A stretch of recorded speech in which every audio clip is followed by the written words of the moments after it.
হযরতে ইউসুফ আলাইহিস সালাতু ওয়াস সালাম যখন মিশরের প্রধানমন্ত্রী হলেন, প্রধানমন্ত্রী হওয়ার পরে তার দেশের মধ্যে দুর্ভিক্ষ দেখা দিল। মানুষ না খেয়ে মারা যাচ্ছে, কঠিন দুর্ভিক্ষ। তো ইউসুফ আলাইহিস সালাতু ওয়াস সালাম তার দেশের মধ্যে দুর্ভিক্ষ দেখে তিনি ত্রাণ দেয়া শুরু করলেন, মানুষের মাঝে ত্রাণ দিতে লাগলেন। তো ত্রাণ দিতেছেন, সবাই সিরিয়ালে নিতেছে। হঠাৎ করে এক যুবক ইউসুফ আলাইহিস সালাতু ওয়াস সালামের সামনে এসে বলল, আমাকে ত্রাণ দেন। হযরত ইউসুফ আলাইহিস সালাতু ওয়াস সালাম বললেন, তাকে ত্রাণ দিয়ে দাও। একবার দিয়েছে, দ্বিতীয়বার আরেকবার বলতেছে, ইউসুফ আমাকে আরেকবার দাও। ইউসুফ আলাইহিস সালাতু ওয়াস সালাম বললেন, তাকে আরেকবার দাও। আরেকবার দেয়া হলো। তৃতীয়বার আবার বলতেছে, ইউসুফ আমাকে আরেকবার দাও। ইউসুফ আলাইহিস সালাতু ওয়াস সালাম বললেন, তাকে আবার দাও। এরপরে আবার ওই ব্যক্তি বলতেছে, আমাকে আরেকবার দাও। ইউসুফ আলাইহিস সালাতু ওয়াস সালাম বললেন, ভাই তোমাকে যদি এতবার দেই তাহলে অন্য মানুষ যারা আছে, তুমি জানো দেশের মধ্যে দুর্ভিক্ষ চলতেছে, তাদেরকে কি দেব? যুবক বলল, ইউসুফ তুমি যদি আমাকে চিনতা তাহলে তুমি আমাকে আমি যা চাইতেছি তার থেকে অনেক বেশি দিতা। হযরত ইউসুফ আলাইহিস সালাতু ওয়াস সালাম একটু আশ্চর্য হয়ে গেলেন, ব্যাপার কি, কে লোক? তো জিজ্ঞেস করলো, কে তুমি? যুবক উত্তর দিল, ইউসুফ তুমি আমাকে চিনো নাই? আমি ওই শিশু, যেই শিশু তোমার চরিত্রের ব্যাপারে সত্যায়ন করেছিলাম। আমি যখন ছোটবেলায় একদম কোলে ছিলাম, মায়ের কোলে ছিলাম, আল্লাহ তাআলা আমার মুখ থেকে কথা বলিয়েছিল, আমি ছিলাম সেই শিশু যখন বিবি জুলাইখা তোমাকে জিনার তহমত দিয়েছিল, আর তুমি আমাকে বলেছিলা যে এই শিশুর কাছে জিজ্ঞেস করেন। তখন আল্লাহ তাআলা আমার মুখ থেকে তোমার চরিত্রের ব্যাপারে, তোমার সত্যবাদিতার ব্যাপারে সত্যায়ন করিয়েছিলাম আমি। ও ইউসুফ তুমি আমাকে চিনো নাই? হযরত ইউসুফ আলাইহিস সালাতু ওয়াস সালাম তাকে জড়াইয়া ধরলেন। জড়াইয়া ধইরা ইউসুফ আলাইহিস সালাতু ওয়াস সালাম বললেন, তাকে আরো দাও। তিনি যা চাইলেন তার থেকে অনেক বেশি দিয়ে দিলেন। কিতাবের মধ্যে আসছে, সাথে সাথে আল্লাহ তাআলা ওহী নাযিল করে দিয়েছেন। আল্লাহ তাআলা ডাক দিয়েছেন, ইউসুফ ওই ব্যক্তি একবার শুধু তোমার সত্যায়ন করলো, তোমার চরিত্রের সত্যায়ন করলে একবার, তোমার প্রশংসা করেছে মাত্র একবার, আর তুমি তাকে কত হাদিয়া দিয়া দিলা। যেই ব্যক্তি সকাল বেলা, সন্ধ্যা বেলা, সারা বেলা আমার প্রশংসা করে, আমি তার জন্য কি হাদিয়া রাখছি জানো নাকি ইউসুফ? যেই বেলা সকালে সুবহানাল্লাহ বলে, আবার দুপুরে সুবহানাল্লাহ বলে, বিকেলে সুবহানাল্লাহ বলে, আর 24টা ঘন্টা শুধু সুবহানাল্লাহ সুবহানাল্লাহ বলে কাটায়া দেয়, আমি ওর জন্য এমন জান্নাত রেখে দিলাম যেই জান্নাত কোনো মানুষ চোখে জীবনে দেখে নাই। মালা আইনুন রাআত ওয়ালা উযুনুন সামিআত ওয়ালা খাতার আলা কলবি বাশার। এমন জান্নাত আল্লাহ তাআলা তোমার আমার জন্য রেখে দিছে, যেই জান্নাত জীবনে কোনো চোখ দেখে নাই। মনে হতে পারে চোখ তো দেখে নাই, তবে কোনো কান শুনেছে নাকি? নবীজি বলেন, না না না, এরকম জান্নাতের কথা কোনো কান শ্রবণ করে নাই, কোনো কান শ্রবণ করে নাই। তাহলে কোনো মানুষ অন্তরে অন্তরে কল্পনা করতে পারে আল্লাহ তাআলা এরকম এরকম জান্নাত হয়তো রেখে দিয়েছেন?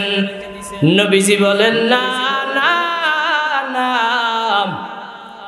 জীবনে কোন অন্তর এরকম সুখ শান্তির কথা কল্পনাও করতে পারে না।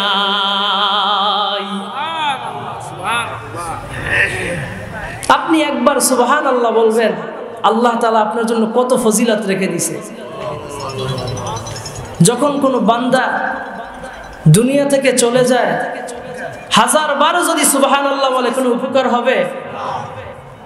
যতক্ষণ পর্যন্ত আজরাইলের সাথে আপনার মোলাকাত না হবে, এই মোলাকাতের আগ পর্যন্ত আপনি যতবার সুবহানাল্লাহ বলবেন, আলহামদুলিল্লাহ বলবেন, আল্লাহু আকবার বলবেন, ততক্ষণ পর্যন্ত আপনার আমলনামায় সওয়াব লিখতে থাকবে। বুখারী শরীফের মধ্যে আসছে, নবী করিম সাল্লাল্লাহু আলাইহি ওয়াসাল্লাম সাহাবাদেরকে বলছেন, হে সাহাবীরা, তোমরা বেশি বেশি পরিমাণে জান্নাতের ফল ভক্ষণ করো। সাহাবায়ে কেরাম বললেন, ইয়া রাসূলুল্লাহ, ইয়া হাবিবাল্লাহ, দুনিয়ার মধ্যে জান্নাত কি, জান্নাতের ফল কি? নবী করিম সাল্লাল্লাহু আলাইহি ওয়াসাল্লাম বললেন, হেলাকুজ যিকর। ও সাহাবীরা,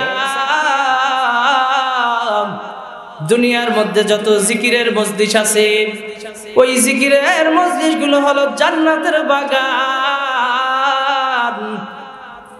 আর সুবহানাল্লাহ, আলহামদুলিল্লাহ, আল্লাহু আকবার, এগুলো হলো জান্নাতের বাগানের ফল। ও সাহাবীরা, তোমরা বেশি বেশি পরিমাণে জান্নাতের ফল ভক্ষণ করো। জান্নাতের ফল ভক্ষণ করতে রাজি আছে কিনা? কারা কারা রাজি আছেন? আল্লাহু আকবার বলে হাত জাগান। আল্লাহ তাআলা কবুল করুক, সকলে বলি আমিন। এরকম ফজিলতের কথা আপনার আমার বিশ্বাস হয়? বিশ্বাস হয় তো? আল্লাহু আকবার। যার যেরকমের বিশ্বাস, আল্লাহ তাআলা তার সাথে সেরকমের ওই আচরণ করবেন। আপনার যদি পরিপূর্ণ ভরসা থেকে থাকে, আল্লাহ পাক রব্বুল আলামিন দুনিয়ায় যেরকম আপনার জন্য যথেষ্ট, আখিরাতেও যথেষ্ট। ওয়া মান ইয়াতাওয়াক্কাল আলাল্লাহ ফাহুয়া হাসবুহু। কোন বান্দা আল্লাহ তাআলার উপরে যদি পরিপূর্ণ ভরসা করতে পারে, আমার আল্লাহ তার জন্য যথেষ্ট হয়ে যায়। হযরতে নবী করিম সাল্লাল্লাহু আলাইহি ওয়াসাল্লাম যেদিন মক্কা থেকে মদিনায় হিজরত করলেন, সাথে আবু বকর এবং নবীজি দুইজন সারা রাত হাঁটতেছে। যখন পূর্ব আকাশে পরিষ্কার হয়ে যাওয়া শুরু করলো, নবীজি চিন্তা করলেন দিনের বেলায় হাঁটা যাবে না, কারণ কাফের বেঈমানেরা ঘোষণা করে দিয়েছে যদি নবীকে জীবিত অথবা মৃত কেউ এনে দিতে পারে তাহলে তাকে 100 লাল উট পুরস্কার দেওয়া হবে। নবী করিম সাল্লাল্লাহু আলাইহি ওয়াসাল্লাম আর আবু বকর রাদিয়াল্লাহু তাআলা আনহু একটা গুহায় আশ্রয় নিলেন। এদিকে আরবের মধ্যে এরকম কিছু গণক লাগাইয়া দিল, যারা পায়ের চিহ্ন দেখে দেখে বলতে পারে এই পায়ের চিহ্ন কার। এরকম কিছু গণক নবীজির পায়ের চিহ্ন ধরে ধরে ধরে ধরে নবীজি যেই গুহায় লুকাইছেন সেই গুহার পাশে গিয়ে দাঁড়াইছে। দাঁড়িয়ে এবার গণক বলতেছে, হে আরবের লোকেরা শোনো, তোমরা যদি আমাকে মাজনুন বা পাগল মনে না করো, তাহলে আমার গণনা অনুযায়ী আমার মনে হয় নবী এবং মুহাম্মদ এবং আবু বকর তারা এই গুহার মধ্যে পালাইছে। আরবের লোকেরা বলল, এতদিন পর্যন্ত তোমাকে জানতাম তুমি একজন ভালো মানুষ, তুমি আসলেই একজন গণক, কিন্তু এখন জানতেছি না তুমি গণক না, তুমি আসলেই পাগল। কারণ কোন মানুষ যদি গর্তের মধ্যে প্রবেশ করে তাহলে এই যে মাকড়সায় জাল পেঁচাইয়া রাখছে, কবুতরের ডিম পেড়ে তা দিতেছে, এগুলো কি থাকবে? এগুলো তো চলে যাবে। তারা এই কথোপকথন করতেছে, আবু বকর আর নবী শোনে না। আবু বকর কচি পাতা যেরকমের বাতাস লাগলে কাঁপতে থাকে, আবু বকর থরথর থরথর করে কাঁপে। নবীজি বললেন, আবু বকর, তোমার কি বাড়ির কথা মনে পড়েছে নাকি? তোমার কি ছেলে সন্তানের কথা মনে পড়েছে? আবু বকর বললেন, ইয়া রাসূলুল্লাহ, ইয়া হাবিবাল্লাহ, আমার বাড়ির কথা মনে পড়ে নাই, ছেলে সন্তানের কথা মনে পড়ে নাই। কাফের বেঈমানেরা যদি একটু উকি দিয়ে দেখে তাহলে আমরা ধরা পড়ে যাব। ইয়া রাসূলুল্লাহ, ইয়া হাবিবাল্লাহ, কাফের বেঈমানেরা যদি আপনাকে হত্যা করে ফেলে ইসলাম এখানেই শেষ হয়ে যাবে। আমি আবু বকর চলে গেলে কিছু হবে না, আপনি যদি চলে যান ইসলাম এখানেই খতম হয়ে যাবে। নবীজি বললেন, আবু বকর, ইন্নাল্লাহা মা'ানা, ও আবু বকর, আমরা দুইজন ব্যক্তি না, আমাদের সাথে আমাদের আল্লাহ আছে। আছে না নাই? আবু বকরের কম্পন থামে না, আবু বকর কাঁপে।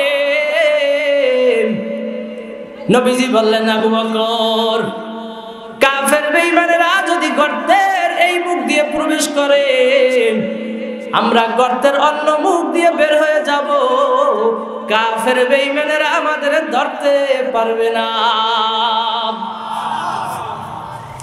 আবু বকর বললেন, ইয়া রাসূলুল্লাহ, ইয়া হাবিবাল্লাহ, আপনি এই গর্তে কখনো প্রবেশ করেন নাই। আমি একবার নয়, দুইবার নয়, বারংবার এই গর্তের ভিতরে প্রবেশ করেছি।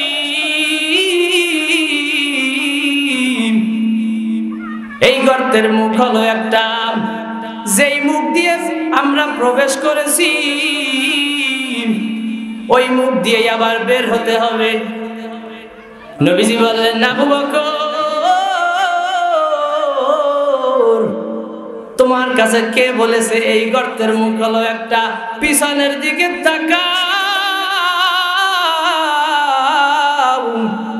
আবু বকর পিছনের দিকে তাকালেন। পিছনের দিকে তাকাইয়া আবু বকর দেখতেছে বিশাল এক দরিয়া, পাশেই একটা নৌকা, দুইজন মাঝি বইটা নিয়ে দাঁড়াইয়া আছে।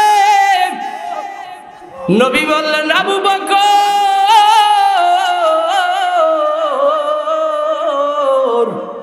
কাফের বেঈমানেরা যদি এই গর্ত এই মুখ দিয়ে প্রবেশ করে আমরা এই নৌকা পাড়ি দিয়ে সমুদ্রের ওপার চলে যাব, কাফের বেঈমানেরা আমাদের ধরতে পারবে না। আবু বকর দুই চোখ ছেড়ে পানি ছেড়ে দিছে। আবু বকরের দুই চোখ বেয়ে পানি পড়ে আর বললে, ইয়া রাসূলুল্লাহ, ইয়া হাবিবাল্লাহ, আমি অনেকবার এই গর্তের মধ্যে প্রবেশ করেছি কিন্তু কখনো এই সমুদ্র দেখি নাই, কোত্থেকে এই সমুদ্র এলো? নবীজি বললেন, আবু বকর, আমি বলেছিলাম না আমরা দুইজন না, ইন্নাল্লাহা মা'ানা, আমাদের সাথে কে আছে? কে আছে? জোরে বলেন, কে আছে? আবু বকর বলল, ইয়া রাসূলুল্লাহ, ইয়া হাবিবাল্লাহ, এটা হলো আল্লাহ তাআলার নবী করিম সাল্লাল্লাহু আলাইহি সাল্লামের একটা মুজিজা। নবী করিম সাল্লাল্লাহু আলাইহি ওয়াসাল্লাম আল্লাহ তাআলার উপরে পরিপূর্ণ ভরসা করার কারণে আল্লাহ তাআলা দুনিয়ায় তার পথ দেখাইয়া দিছে। ওয়া মাইয়াতাওয়াক্কাল আলাল্লাহ, যদি কোনো বান্দা আল্লাহ তাআলার উপরে পরিপূর্ণ ভরসা করতে পারে আমার আল্লাহ দুনিয়ায় তার জন্য ব্যবস্থা করে দিবে। দিতে পারে কিনা? আপনি আমিও যদি কোনো বিপদে পড়ে যাই, আল্লাহ তাআলার উপরে যদি পরিপূর্ণ ভরসা করতে পারি, দুনিয়ায় আপনার জন্য আল্লাহ তাআলা ব্যবস্থা করে দিতে পারে কিনা? আমাদের ইয়াকিনের সমস্যা, বিশ্বাসের সমস্যা। যদি পরিপূর্ণ কোনো মানুষ ভরসা করতে পারে, আল্লাহ তাআলা দুনিয়ায় তার জন্য ব্যবস্থা করে দিবে। আল্লাহ পাক রব্বুল আলামিন আল্লাহ তাআলা আমাদেরকে পরিপূর্ণ ভরসা করার তৌফিক দান করেন। সকলে বলি আমিন। আমি পবিত্র কোরআনের একটা আয়াতে কারিমা তেলাওয়াত করেছি এবং নবী করিম সাল্লাল্লাহু আলাইহি ওয়াসাল্লামের অসংখ্য হাদিস থেকে একটা হাদিস পড়েছি। আল্লাহ পাক রব্বুল আলামিন কিয়ামতের ময়দানে যখন সকল মানুষ একত্রিত হবে, হযরতে ইসরাফিল আলাইহিস সালাতু ওয়াস সালাম যখন প্রথমবার ফুৎকার দিবেন, তাম দুনিয়া ধ্বংস হয়ে যাবে। আসমান আসমানের জায়গায় থাকবে না, জমিন জমিনের জায়গায় থাকবে না, সব কিছু ভেঙে চুরমার হয়ে যাবে। যখন আল্লাহ তাআলা জিবরাইলকে বলবেন, ইসরাফিলকে বলবেন, ইসরাফিল আরেকবার ফুৎকার দাও। যখন ইসরাফিল আলাইহিস সালাতু ওয়াস সালাম দ্বিতীয়বার আরেকবার ফুৎকার দিবে, তাম পৃথিবীর মধ্যে যত ভূখণ্ড আছে সব সমতল হয়ে যাবে। আল্লাহ পাক রব্বুল আলামিন আরাফার ময়দানে কিয়ামত কায়েম করবেন। আরাফাতের ময়দান হবে মূল। তাম দুনিয়ার মানুষ কবর থেকে উঠে যাবে, সবাইকে আল্লাহ তাআলা আবার জীবিত করবেন। হাসরের ময়দানে সমস্ত মানুষকে একত্রিত করবেন, সমস্ত মানুষ একত্রিত হয়ে যাবে। আল্লাহ পাক রব্বুল আলামিন সূর্যকে হুকুম দিবে, সূর্য দুনিয়ার মধ্যে তুই তোর তেজ দেখাইতে পারো নাই।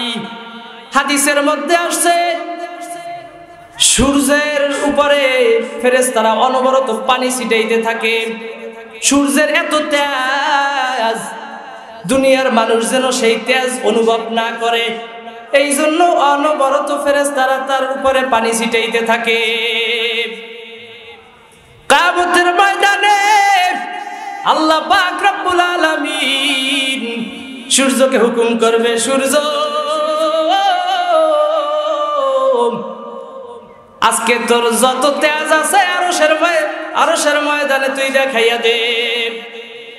হাসরের ময়দানে তুই আজকে তোর শক্তি প্রয়োগ কর। সূর্য এক হাত বা সোয়া হাত উপরে থেকে এমন ভাবে তাপ দেওয়া শুরু করবে,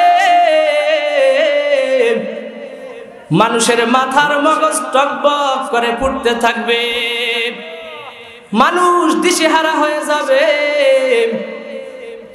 দিশেহারা হয়ে এদিক সেদিক ছোটাছুটি করবে। এমন সময় আল্লাহ পাক রব্বুল আলামিন আরশের হাসরের ময়দানে একটা আওয়াজ দিবেন, লিমানিল মুলকুল ইয়াউম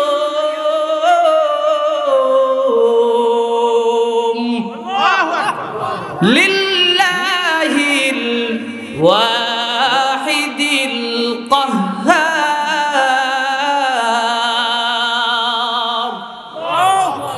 আল্লাহ পাক রব্বুল আলামিন হাসরের ময়দানে তাম দুনিয়ার মানুষকে লক্ষ্য করে বলবেন, লিমানিল মুলকুল ইয়াউম, হে দুনিয়ার রাজা বাদশাহ, দুনিয়ার মধ্যে মানুষের উপরে জুলুম করেছো, তোর প্রভাবের কারণে মানুষ টিকতে পারে নাই, আজকে আমার দরবারে আসছো, আজকে মানুষকে জানাইয়া দে লিমানিল মুলকুল ইয়াউম, আজকের রাজত্ব কার।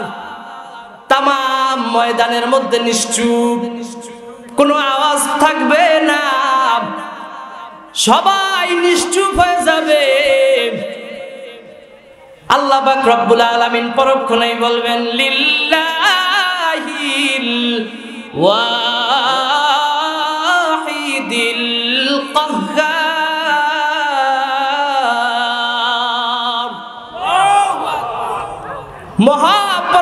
প্রতাপশালী আল্লাহ তাআলার হযরতে আবু হুরায়রা রাদিয়াল্লাহু তাআলা বলেন, এই আওয়াজ আল্লাহ তাআলার পক্ষ থেকে কোনো এক ঘোষক দিয়ে দিবে।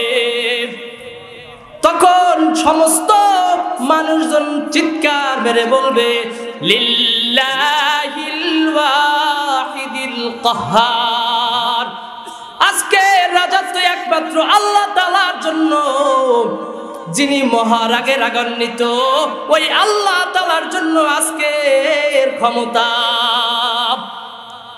আল্লাহ পাক রব্বুল আলামিন ওই দিন বিচার শুরু করে দিবেন, কারো প্রতি কোনো জুলুম করা হবে না।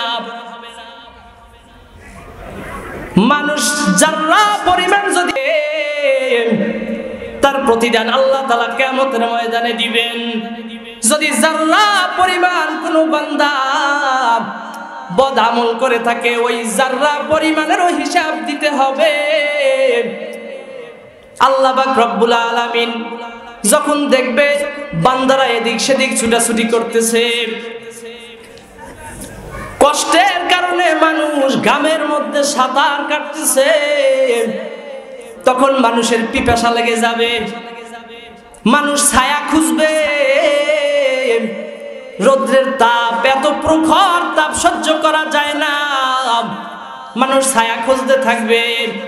এমন সময় নবী বলেন, আল্লাহ পাক রব্বুল আলামিন 7 শ্রেণীর লোককে ডাক দিয়া বলবেন, আয় আয় আয়, দুনিয়ার মধ্যে আমার হুকুম মানছো, রাসূলের তরিকায় চলছো, প্রচন্ড শীত, মানুষ তখন ঘুমায়, আর তুই উযু করিয়া আমার কুদরতি পায়ে সেজদা দিছো। ও বান্দা আয় আয় আয়, আজকে আমার আরশের নিচে ছায়া গ্রহণ করো। সাবাতুন ইউযিল্লুহুমুল্লাহু ফি যিল্লিহি ইয়াওমা লা যিল্লা ইল্লা যিল্লুহু। আল্লাহ তাআলা সেই দিন 7 শ্রেণীর লোককে আরশের নিচে ছায়া দান করবেন, যেই সময় আমার আল্লাহর আরশের ছায়া ব্যতীত আর কোনো ছায়া থাকবে না। আল্লাহ তাআলার ছায়া ব্যতীত আর কোনো ছায়া থাকবে না। সেই দিন আল্লাহ তাআলা 7 শ্রেণীর লোককে ডাক দিবেন। নবী বলেন, এর মধ্যে সর্বপ্রথম ব্যক্তি হলো আল ইমামুল আদিল।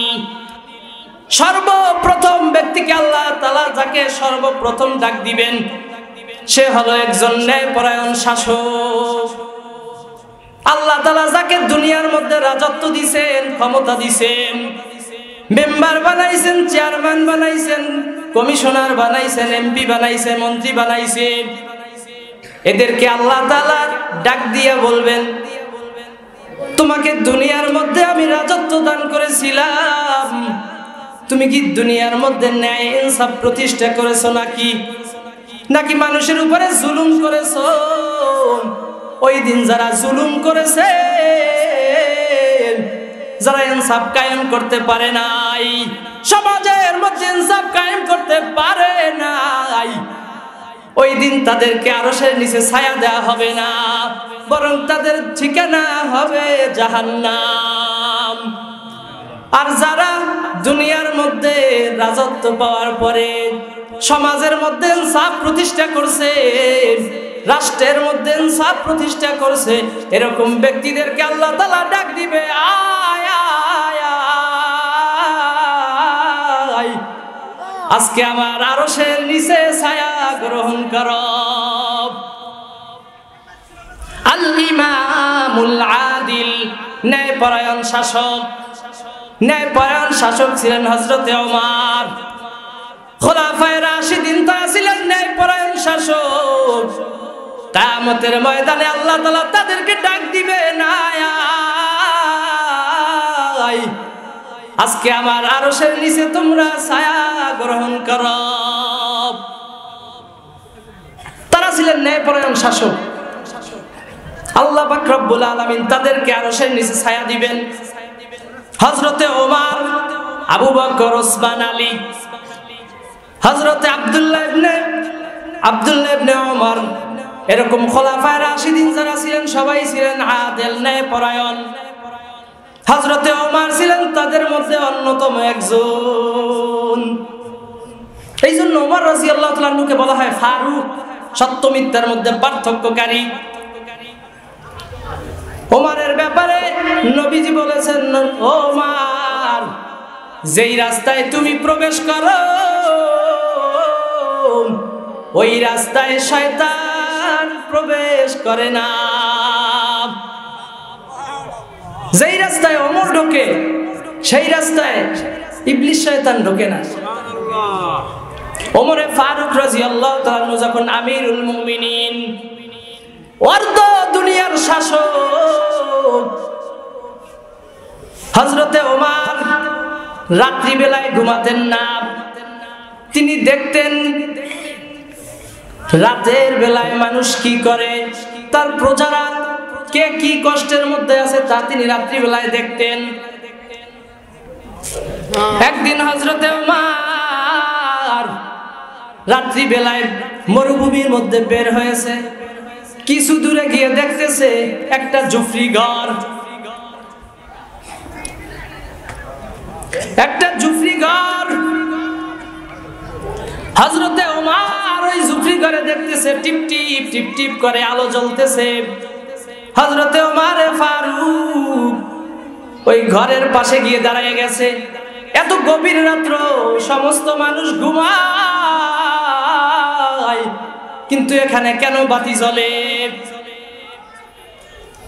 হযরতে ওমর ফারুক ঘরের পাশে দাঁড়িয়ে শুনতেছে মা আর মেয়ে কথা বলতেছে। মা মেয়েকে বলতেছে, হে মেয়ে, তোমার কি দুধ দহন করা হয়েছে নাকি? মেয়ে বলতেছে, মা, আমার দুধ দহন করা হয়ে গেছে। প্রতিদিন যে পরিমাণে দুধ পাই তার থেকে আজকে একটু কম পেয়েছি। মা বলতেছে, মেয়ে, যতটুকু কম হয়েছে ততটুকুর মধ্যে পানি মিশাইয়া দাও। মেয়ে বলতেছে, মা গো, তুমি কি শোনো নাই আমিরুল মুমিনিন ওমর দুধের ভিতরে পানি মিশাতে নিষেধ করেছে। আমি কিভাবে পানি মিশাবো? ওমর তো পানি মিশাতে নিষেধ করেছে। মা বলতেছে, আরে বেটি, ওমর কি আমাদের ঘরের পাশে আছে নাকি? ওমর তখন কোথায়? ঘরের পাশে। হে বেটি, তুমি পানি মিশাও। হযরতে ওমর ফারুক এতটুকু শুনে রাজ দরবারে চলে গেছে। সকাল বেলা মা মেয়েকে ডাকাইলেন। ডাকাইয়া মাকে জিজ্ঞেস করতেছে, হে মহিলা, গতকালকে রাতে গভীর রজনীতে তোমরা মা মেয়ে কি আলোচনা করেছো? মা বলতেছে, আমিরুল মুমিনিন ওমর, আল্লাহ তাআলা আপনাকে যে অর্ধেক পৃথিবীর রাজত্ব দান করেছে তার নমুনা তো এটাই। আমরা মা এবং মেয়ে দুইজনে ঘরের ভিতরে কথা বলেছি। আমার আল্লাহ সেই গোপন কথাও আপনার কানে পৌঁছাইয়া দিছে। মা বলতেছে, এরকমের আমরা দুধ দহন করে আমাদের সংসার চালাই। আমার স্বামী জিহাদে গিয়ে মা শহীদ হয়ে গেছে। প্রতিদিন যে পরিমাণে দুধ হয় তার থেকে একটু কম হয়েছে। আমি মেয়েকে বলেছি পানি মিশাও। মেয়ে বলল, আমিরুল মুমিনিন ওমর দুধের ভিতরে পানি দিতে নিষেধ করেছে। আমি মেয়েকে বললাম, ওমর কি আমাদের ঘরের পাশে আছে নাকি? মেয়ে আমাকে উত্তর দিল, ও মা, ওমর আমাদের ঘরের পাশে নাই। ও মা, ফাইনাল্লাহ, আমার আল্লাহ গেল কোথায়?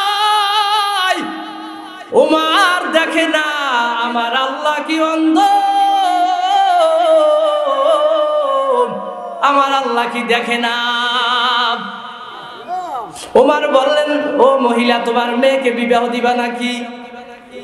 মহিলা বলতেছে, আমার মেয়েকে কে বিবাহ করবে? ওমর বললেন, ও মহিলা শোনো, তোমার মেয়েকে আমার ছেলের জন্য আনতে চাই। মহিলা বলল, কি এমন গুণ দেখে আপনি আপনার ছেলের জন্য আমার মেয়েকে নিতে চান? ওমর বললেন, ও মহিলা শোনো, তোমার মেয়ের মধ্যে এমন একটা গুণ আমি পেয়েছি, যেই গুণ যদি কোনো মহিলার ভিতরে থেকে থাকে, দুনিয়ার মধ্যে সব থেকে শ্রেষ্ঠ মানুষ ওই ব্যক্তি।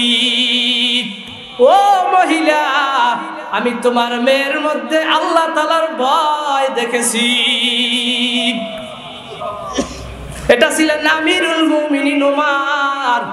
আমি বলতেছিলাম, আল্লাহ পাক রব্বুল আলামিন আরশের নিচে ছায়া দিবেন 7 শ্রেণীর লোককে। এক নাম্বার হলো আল ইমামুল আদিল। 7ম নাম্বার আল্লাহ তাআলা যাকে আরশের নিচে ছায়া দিবেন, তিনি হলেন রাজুলুন যাকারাল্লাহ খালিয়ান ফাফাজাত আইনা। কিয়ামতের ময়দানে আল্লাহ তাআলা এমন কিছু লোকদেরকে ডাক দিবেন, আমার আরশের নিচে ছায়া গ্রহণ করো। নবী বলেন, দুনিয়ার মধ্যে এমন কিছু লোক আছে যারা নির্জনে নিরিবিলি কোন এক জায়গায় গিয়া ওয়া যাকারাল্লাহ খালিয়ান ফাফাজাত আইনা,